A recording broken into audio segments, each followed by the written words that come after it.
Biden should explain immediately why he inappropriately showered with his own daughter. He should be asked that at his next press availability. His chief of staff, Ron Klain, who runs the country, should be asked, you work for a man who showered with his own daughter and by her own account distorted the rest of her life because he did. How do you feel about that? And at that point, Joe Biden should resign. And at the very least, spend the rest of his life trying to repair his own children who need it badly. So here, once again, are the words from Ashley Biden's diary. Quote, I have always been boy crazy, she wrote, hypersexualized at a young age. I remember somewhat being sexualized with a family member. I remember having sex with friends at a young age. Showers with my dad, probably not appropriate. So Ashley Biden wrote this in the context of her struggle with sexual compulsiveness in later life. And she attributes those compulsions to the fact that her father took showers with her in a way that was, quote, not appropriate. Now, we have no reason to doubt that what she wrote is true. Now, if you are the father of daughters, ask yourself, is there any explanation for that behavior that is justifiable? And there's not. It's sick and it's horrifying.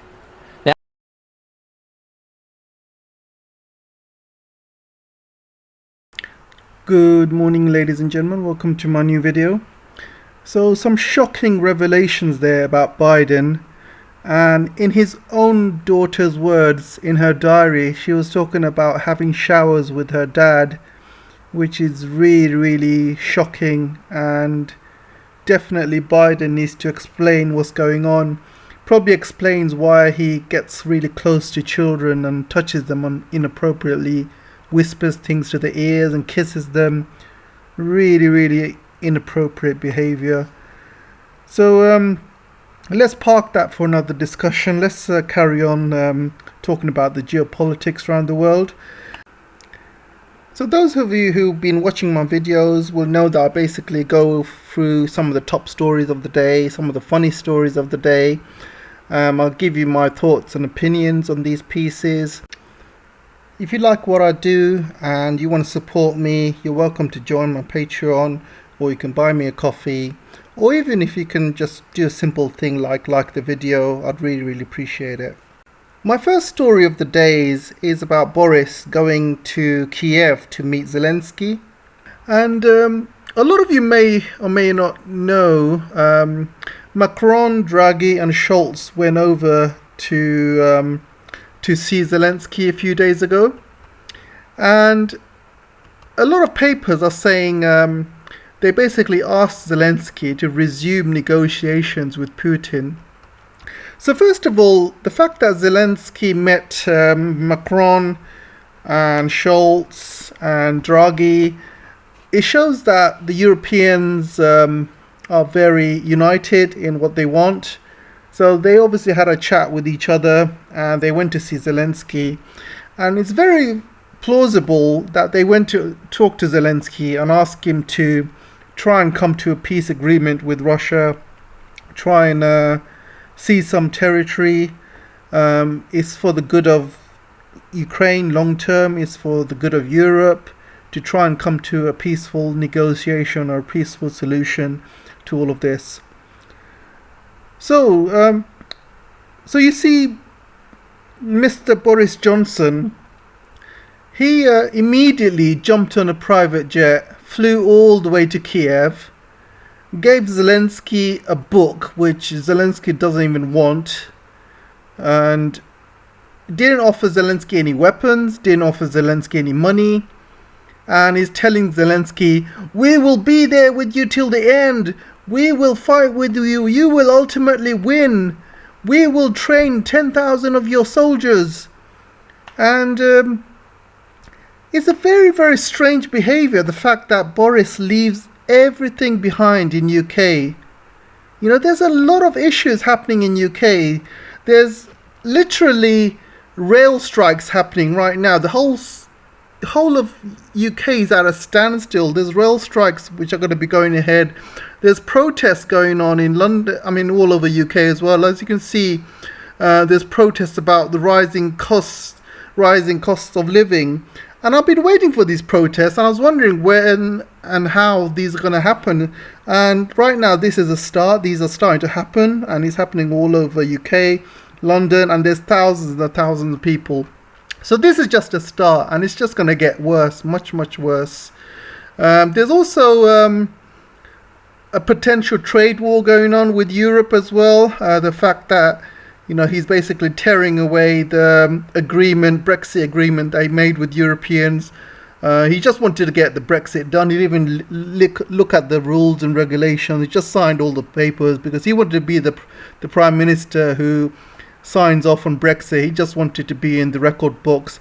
Unfortunately for the rest of us, he didn't look at any of the rules, any of the small print. He just signed it. And now he's regretting it. He's like, oh no, hang on a second. Can I turn back on this decision? Let's pull out. And it's an absolute mess, an absolute mess. So the fact that the Europeans, you got the French, you have the Germans, you have the Italians going there, united, talking to Zelensky together. It just shows that the Europeans are united and the British are going along with a different narrative. If the British was going along with the Europeans, Boris would not have gone the next day. Boris would have endorsed Macron and Scholz and Draghi, or even went with them as a show of unity.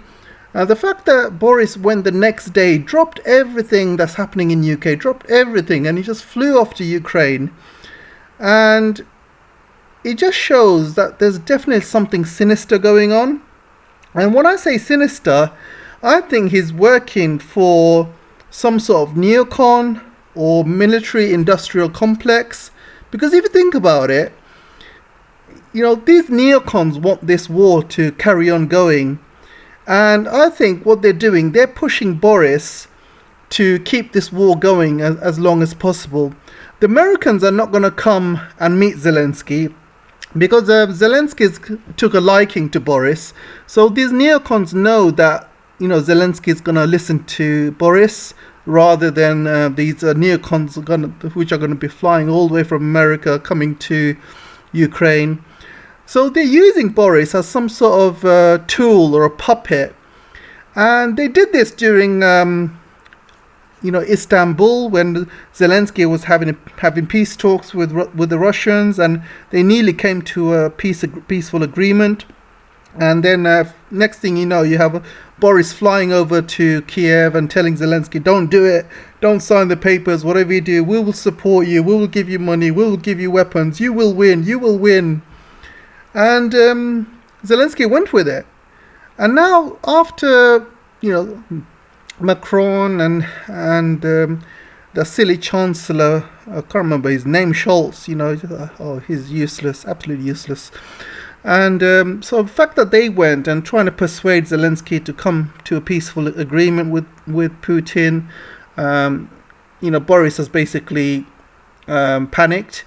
The neocons in America are probably panicking. They don't know obviously what's been said behind closed doors. So they sent Boris across. And they're using Boris as a tool. And if you think about it, Tony Blair had the same thing done to him when he was following George Bush with this Iraq war. The neocons got to Tony Blair. And if you think about it, Tony Blair is a billionaire right now. He's got so many properties around UK. He's got so much money. How did he make that much money? Not on his salary as a prime minister. His name is on the Pandora Papers, by the way. Same way Zelensky's name is on the Pandora Papers. And these Pandora Papers, have been released on public. So the fact that neocons got to Tony Blair and they were telling him, push this war in Iraq, will make you a rich man. And that's what Tony Blair did. And now, obviously, he's a very, very rich man. And Boris Johnson knows his days are ending. He knows this is the end of his prime minister rule. So I think Boris is trying to make as much money as he can before he gets either kicked out or leaves. And this is why he's running around the world running around to Kiev as a priority rather than looking after the UK interests. So this is why he drops all of his guns in UK and jumps on this first private jet across to the Kiev. And this is why he's putting all of his priority into Ukraine rather than UK, because he knows that if he does everything these neocons ask him to, he will end up being a very, very rich man, probably richer than Tony Blair. So this explains exactly why Boris is doing everything he does. It just makes total sense.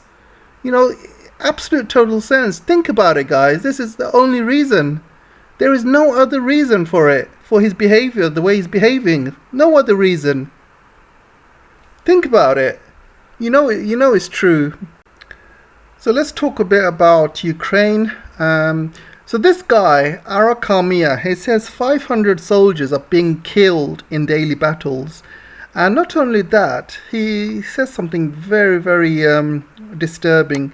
Up to 1,000 Ukrainian soldiers are being killed or wounded each day in the Donbass of eastern Ukraine, with 200 to 500 killed on average and many more wounded, he basically says.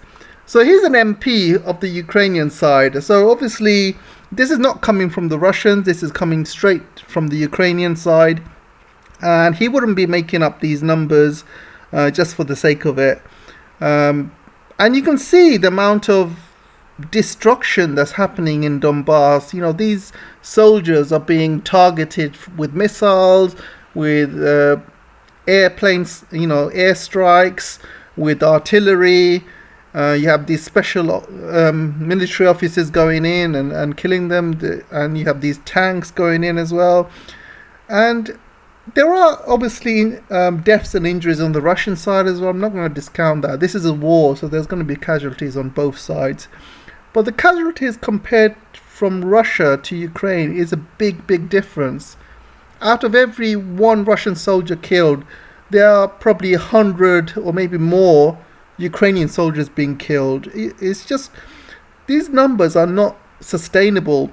I'm also hearing stories that only 10% of the people that have been asked to join the Ukrainian army have joined. So the Ukrainian army is basically knocking on people's door by door, and trying to get them signed up to the army. And these guys probably are given a day's training, a few bullets, and they are sent out in the front line, and they're just sent straight to their deaths. And like I said before, you know, this is really, really bad for the future of Ukraine. They're killing off all of these young men, you know, young able men. They're killing them off. They're now also adding a lot of women in the army as well. They're also adding disabled people in the army. Nobody's safe. They're literally sending everybody there, even old people. And yeah, there's a lot of deaths happening. There's also a lot of injuries. If you're injured, that's it. You know, if you get your legs blown off or your arms blown off, you're going to be useless for the rest of your life. I mean, you're going to need other people to look after you. For example, if you have your legs blown off, you're going to have to be in a wheelchair. Who's going to pay for the wheelchair? Who's going to be pushing you around? Yeah, you can do that yourself, but, you know, people with wheelchair need help at times. You know, sometimes you have to climb upstairs, or sometimes you might need help going into the toilet or other things. And, you know, you need people to look after you. Who's going to pay for your care? Who's going to look after you? You know, it's just, people don't think about things like that. They are destroying Ukraine, and so many people are leaving as refugees. And Ukraine is making literally no money at all. And every day this war goes on, more and more infrastructure of Ukraine is being destroyed, more people are being killed, and, you know, Russia is taking more territory. So sooner rather than later, you know, Zelensky works out a peace deal, the better it is for Ukraine. And they've probably got like a month. I believe after this Donbass stuff is going on, Russia's going to head straight to Odessa and take Odessa as well, and take all of the southern part of Ukraine. And they'll keep going, you know, special military operation. Putin's own words is they want to denazify Ukraine and demilitarize Ukraine. They can't do that just in the Donbass region. They're going to have to continue moving all the way to Odessa and probably, take out these military wherever they are stationed. So each day this goes on, it's not looking good for Zelensky, and the quicker he sorts this out, the better, to be honest. So the Americans are sending helicopters. You can see this. I sometimes look at this website. It's a kind of American defense website. So they're sending these helicopters today to Ukraine. I don't think they're going to be much use, because if you look at the stats of the Russian Ministry of Defense, they have destroyed so many aircrafts and helicopters, and they just take them out with their anti-aircraft missiles, S-300, S-400, S-500 even. They have got no chance whatsoever. So these helicopters that they're sending, they're not going to make any difference. I mean, look at them. They're only like 10 of them, and how long are they going to last? Seriously. So I want to talk a bit about this American fighters who surrendered in Donbass. I mentioned in my last video that one of the guys, he was native Indian. I think I read somewhere he was a native Indian, but actually doing some more research, I found out he was Vietnamese, which is even worse. I mean, yeah, fine, if you think you're American and stuff, you're born in America, and stuff like that, but you still gotta understand your roots. You still gotta you know where your parents are from. You gotta understand your roots, and you gotta study your history. It's all about knowing who you are, where you come from. So this guy, if he did any kind of the stuff that America did to Vietnam, you can't. They killed so many people in Vietnam, killed so many civilians, completely destroyed the country. They bombed Vietnam to smithereens. They dropped Agent Orange in there. They dropped so many cluster bombs there. So many people have died with mines. So many people have died with radiation, with Agent Orange poisoning. They have done some evil stuff in Vietnam. And now you have this guy who comes from Vietnam going to a foreign country and trying to do the same thing. It just beggars belief. I'm actually shocked. And it's actually worse than being a Native American, I think. He's just, Vietnam was not that long ago. It was in the 1960s or he wasn't that far behind. So he should have that fresh in his memory, or his parents should have reminded him.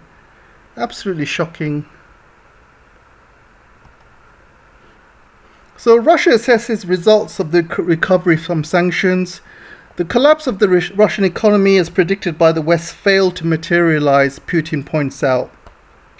So I want to talk a bit about that. And as you can see, the West has been using sanctions as a weapon for years now. And they've been putting sanctions on Iran, on Venezuela, Cuba. Altogether, there's about 80 countries around the world that America has placed sanctions in. And from the years 2000 to 2019, sanctions have increased by 1,000%. 1,000% they've increased in 20 years, almost less than 20 years. That's ridiculous. So the fact that America is sanctioning all of these countries, I mean, this is proper human rights abuses, because when have ever sanctions ever affected the leadership of a country? Never. They have always affected the people who lived in the countries, the people who are the ones that are affected. And America's way of thinking is, if you sanction a country hard enough, if you make people's lives such a misery, or people's lives so hard, people will rise up and basically cause a coup or take the government off, take the government off the power. And I think that's the thinking behind it. And it's never worked. It has never ever worked. Look at North Korea, look at Iran, look at Venezuela. They've been sanctioned these countries to death.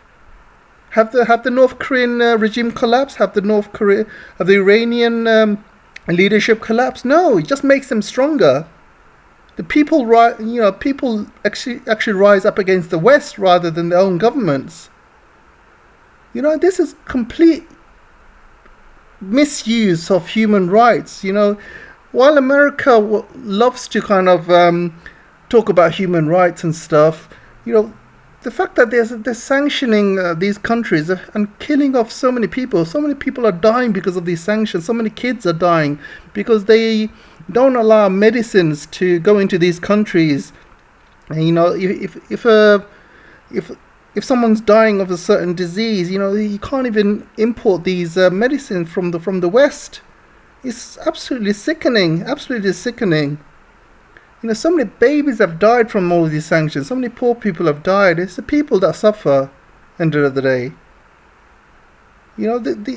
Doing such sanctions should be illegal.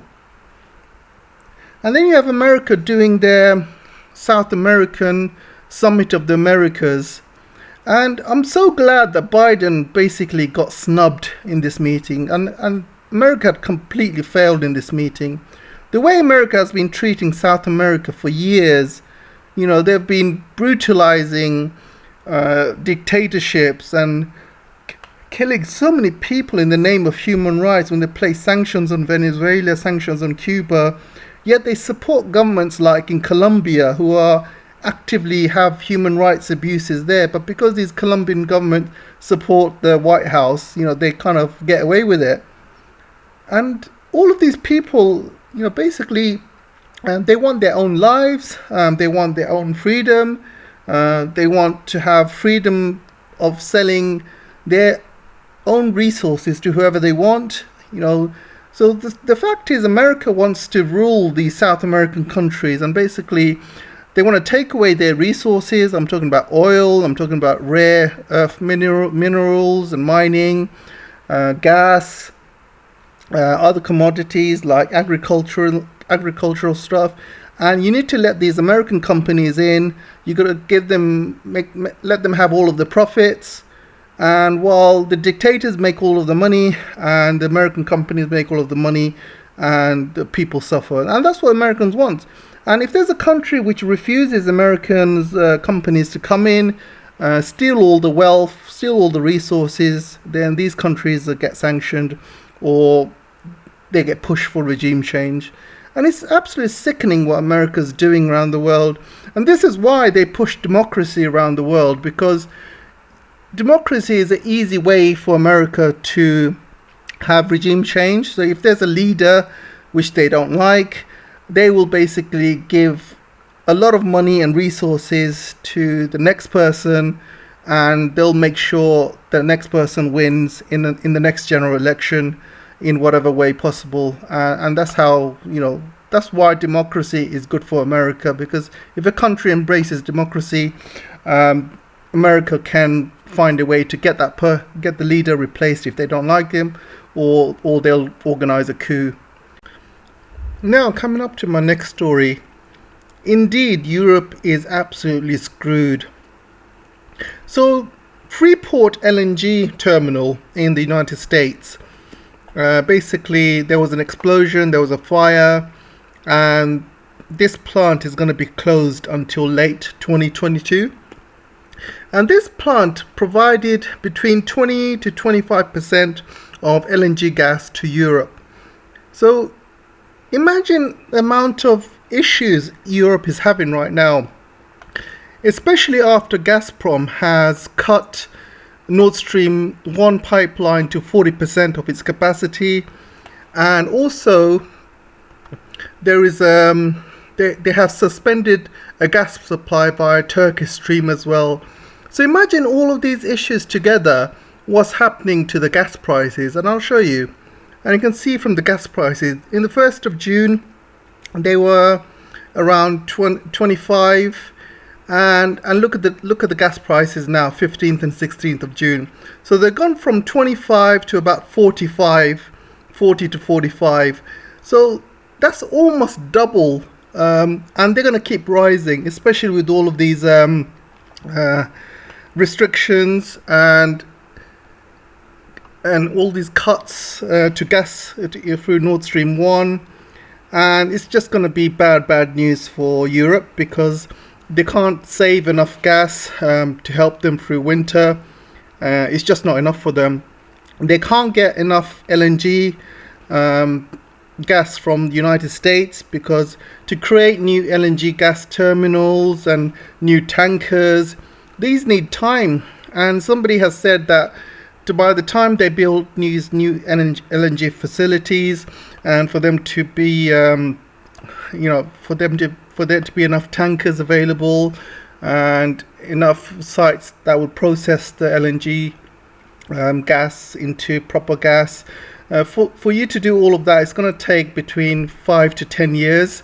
So it won't be ready till about 2030. So that's a major problem. It's not something you can increase overnight. It's not something you can do very quickly. Europe needs gas now, not by 2030. And also, a lot of these LNG facilities need a lot of funding to increase capacity, and they're not getting the funding because they're worried that a lot of these European customers will probably use a lot more renewables, and by the time they finish building upgrades to all of these LNG facilities, Europe might turn around and say, no, we don't need as much now because we have all of these renewables to give us power, so we don't really need as much LNG. So it's a huge risk for all of these LNG companies to invest money to expand it further, and expansion is not a quick thing. Like I said, it takes between 5 to 10 years. It's not anything that can be switched on immediately. So Europe is pretty much screwed. They have not thought about this before they started sanctioning Russia, before they started coming up with all of these ridiculous claims that they're going to stop using Russian gas by the end of the year, they're going to stop buying Russian oil, without having anything else in terms of replacements. Now they're having to pay a lot more prices for gas. And the fact that Gazprom has reduced its gas output via Nord Stream 1, they are making more money now than they did when more gas was flowing. And this is why the Gazprom CEO said commodities are more important than money, because if you control your commodities, you can make more money. And so by reducing the gas to Germany, Gazprom is making more money, because you've seen how much the gas prices have increased, just almost double, just because of them shutting down that gas pipeline, or not shutting it down, but reducing the gas pipeline. So Europe is in big trouble, and I just don't see how they can save enough gas for the winter. I just don't see how they can make they can have alternative solutions to Russian gas or Russian oil, and I just don't think by the end of the year they will have anything in place to get away from Russian gas or Russian oil. I think they're going to have to beg Russia for that oil and for that gas as well. It might be too late by then, because there's 3 pipelines which are being built towards China, and one of them is taking gas from the gas that is being supplied to Europe. And if that pipeline is finished by the end of the year or by next year, Europe can say goodbye to those gases, because Russia has had enough of Europe as a customer, to be honest. You know, if you run a business and you have a really, rude and destructive customer, sometimes it's easier just to let that customer go. You think, you know what, just let them go. They're just too much trouble for your business, too much trouble for its worth. So you're better off finding new customers where at least you won't have as much headache. Yeah, you're not going to have that much issues or drama. You'd rather just get rid of that nasty customer and just find some new ones. Because commodities, like the Gazprom CEO said, commodities are more important than money.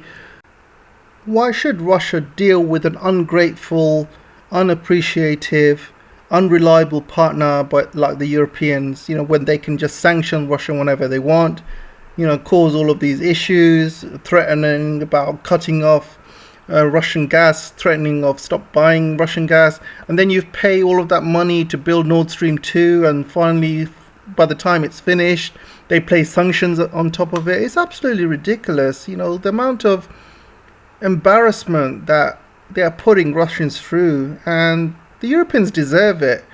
This is not real pain at this stage. As you can see from the graph, the gas prices are going to carry on rising. Oil prices are going to carry on rising. Don't forget, China has just come out of its lockdown. So there's going to be a lot of pain happening over the next few months where everything goes up in price. So now I'm going to come to the Chinese section. I'm going to talk about stuff that's happening around China and also related to Russia as well. So a lot of the Russian planes have had sanctions placed upon them, which means Airbus parts and Boeing parts, they're not being supplied because they have been sanctioned. So China has come on board and they said they will help Russia give those parts to Russia and help them out. So this is because America has basically sanctioned a really massive Chinese company called Comac, and they've put Comac on the blacklist, and they are the company behind the C919. And recently the C919 had done some test flights and is ready to be sold off to the local airlines, and they've got hundreds and hundreds of pre-orders. So Comac are going to do really well. So unfortunately, because these Americans had sanctioned Comac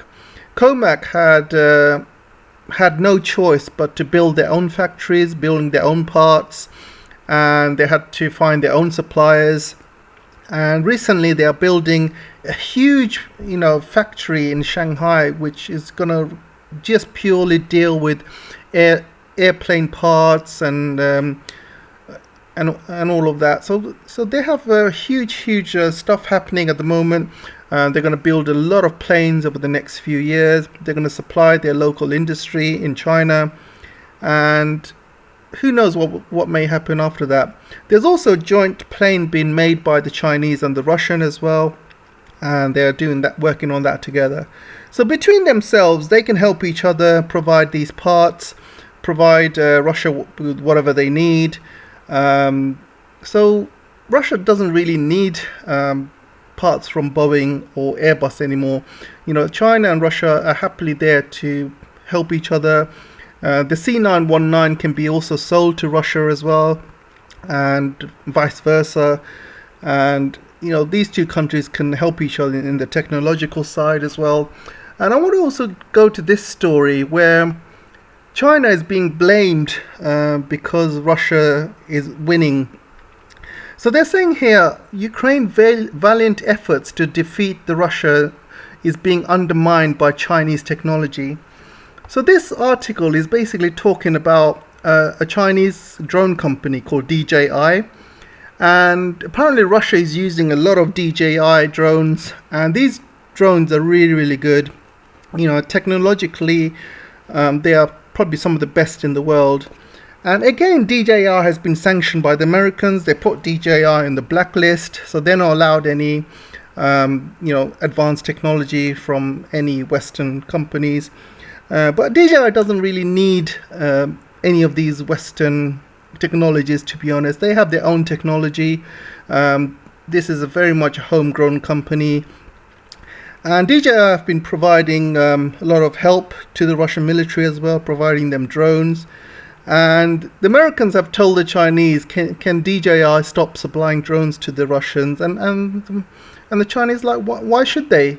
You've basically sanctioned DJI a few years ago. You have sanctioned them, and now you want their help.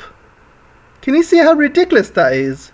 You sanction a Chinese company, and then suddenly you want their help because you want them to stop helping Russia. Why should they help the Americans? They've sanctioned this DJI company. So the DJI company can't sell any drones to America and the West. So who else are going to sell it to? Obviously, they're going to sell it to their friendly countries like Russia and other friendly countries. So why should they listen to America when America sanctioned them? Get rid of the sanctions first, then ask for help. Absolutely ridiculous. And the blame game to the Chinese has already started, by the way. So I want to talk about this good piece of news. China tests technology that could beam solar power from the space to the Earth.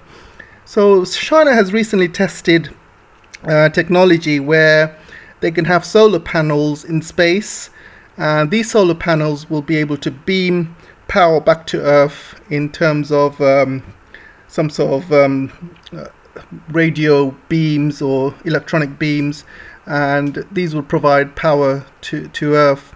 The good thing about having solar panels in space is because in Earth these solar panels only take in about 10%, because first of all you can only have them while the sun is up, so that means 50% of the time when it's dark you can't use them, and also the atmosphere blocks a lot of the UV rays and sun's rays as well, so it cuts off about 90% of the sun's rays that comes into Earth.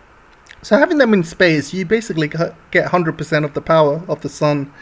And China has already tested equipment which will be able to beam that power back to Earth, and this means that they'll be able to get unlimited power day or night, and which is a really good way of getting that power. And if this can be implemented and sent out, sooner or later, this can not only power up China, but it can power up the rest of the world as well.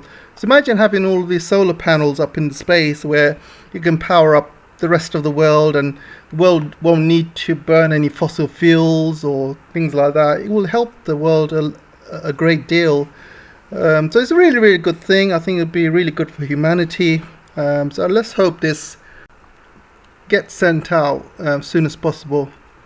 So now I'm going to be talking about some of the foreign firms who have left Russia. So there's a lot of stories about McDonald's leaving Russia, even Netflix, and every single company who has left Russia, they have basically made losses. So you can see here Netflix shares tanked 35% after its post first subscriber loss in a decade. You have 700,000 accounts in Russia. Plus, with all of their woke programming, they have also lost a lot of viewers as well. Same with Disney, same with many other companies as well.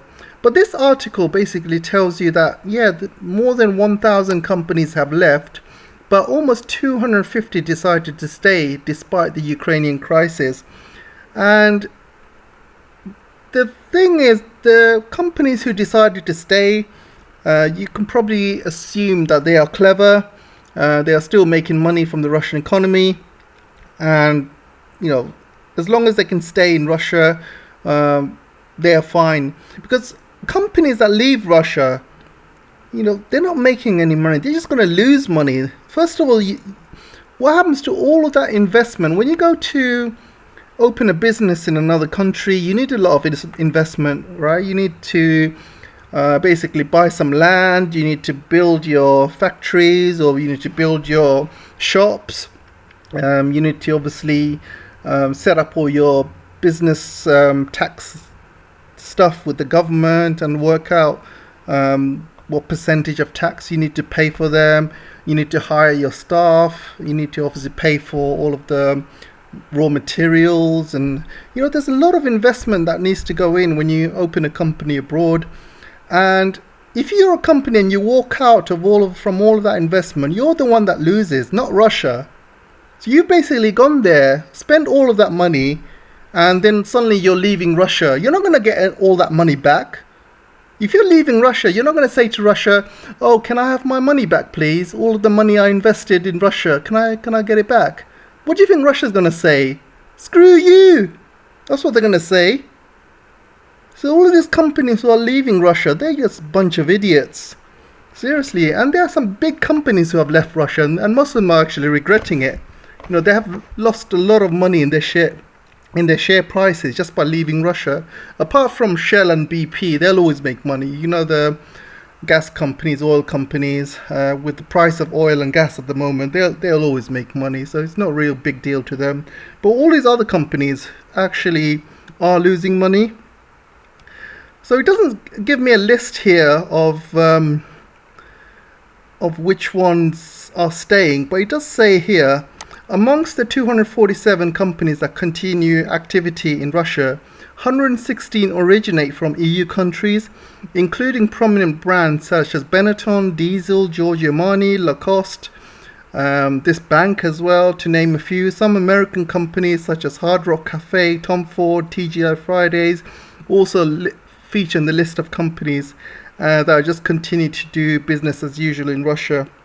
So you see, all of these companies, they are clever. They may be kind of on the down low at the moment, not making too much noise. Obviously, they don't want to make too much noise and tell people that they're operating in Russia. They're probably doing it in the down low. Also, there's a Indian company called Infosys, which Rishi Sunak's wife is a shareholder. She's actually the owner's daughter, so she's got a lot of shares in that company. So she's making a lot of money through Infosys. Infosys is still working in Russia. And a lot of people are basically not happy in UK because here is Rishi Sunak and Boris telling all of the British companies to leave Russia, while Rishi Sunak's wife is profiting from the business in Russia.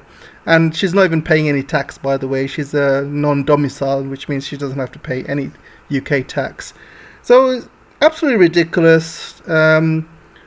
Proper double standards, and completely sick of it, guys. But I'm going to show you some companies who have actually left. I'm just going to give you a quick list. You can see here, consumer goods and retail. You got Adidas, British Tobacco, Canadian Goose, H&M, IKEA. IKEA has really bad furniture anyway. I hope they close down because I hate IKEA furniture. H&M, Nestle, Nike, Unilever, energy companies, BP, Exxon, Shell, they'll always make money. Finance, American Express, who needs them anyway? Bank of America, Citigroup, Deutsche Bank, Goldman Sachs, JP Morgan, MasterCard, Visa, Western Union. You've got food, which is Carlsberg. You've got obviously McDonald's, Pepsi, Starbucks, media, Bloomberg, Netflix, Walt Disney, Warner Brothers. You have all of these consultancy companies, tech, Apple, Ericsson, Google, IBM, Intel, Microsoft, Nokia, SAP, Airbus obviously has sanctioned all of the planes. You have these Hilton, Hyatt stuff as well. FedEx, UPS, not delivering to Russia. Siemens. Can you notice Siemens here? So Siemens is the company which where the problems are happening with the gas. This is why Nord Stream 1 has got 40% capacity, because Siemens has sanctioned Russia. So that's the problem. And as you can see, all of these companies pretty much sanctioned themselves, really. I don't see any benefit for them for leaving Russia's market. They probably got a lot of heat from the government to leave, and that's probably why. But, it doesn't make any sense for them to leave because of political reasons. Business is business, end of the day. So all of these companies, they're all pretty much making a loss from it. And you can see how the American stock market is doing right now. American stock market is not doing very good. You got crypto, which is crashing at the moment. Stock prices are going low. American dollar's not doing well. The US and the UK economy is going to go into recession. So will the EU. So all of these companies leaving Russia, they are leaving an emerging market, a strong market. And this is only going to be good for China. You will see a lot of Chinese companies moving into Russia, and all these other probably Middle Eastern companies moving into Russia, Asian companies moving into Russia. And that's going to be a good thing for Asia in general. Asia and Russia will trade much more with each other. And while the Western economy is basically slowly collapsing, this is like a major own goal. And this is really gonna cost them big time. Anyway, I'm coming to the Idiot of the Day award, and the Idiot of the Day award goes to this article. Putin faces mutiny as Russian troops join Kiev forces to crush invasion. Oh my god, can you believe this shit? So this article is saying that Russian troops are basically joining Ukrainian troops to crush the invasion. And I just had the biggest laugh of my life just reading this article. And it's absolute propaganda and absolute BS. Anyone heard so much crap? You know, when the Russian troops are absolutely destroying the Ukrainians at the moment in battle, so many Ukrainians are dying, so many Ukrainians are being injured, surrendering. Russia is winning. You just have to look at the map, the amount of territory they've taken. And this article says Putin faces mutiny. Oh my god, it's absolute idiot of the day, the Daily Express. Anyway, that's all I have time for today, guys. Let me know what you guys think, and I'm looking forward to reading your comments. Don't forget to like, share, subscribe, whatever you can to help promote the channel. It'll be absolutely amazing. And what'll be even more amazing is if you can buy me a coffee or you can join my Patreon, which I'll really appreciate. So without further ado, I'm going to go now, guys. So thanks for listening, and I'll see you in the next video. Take care for now.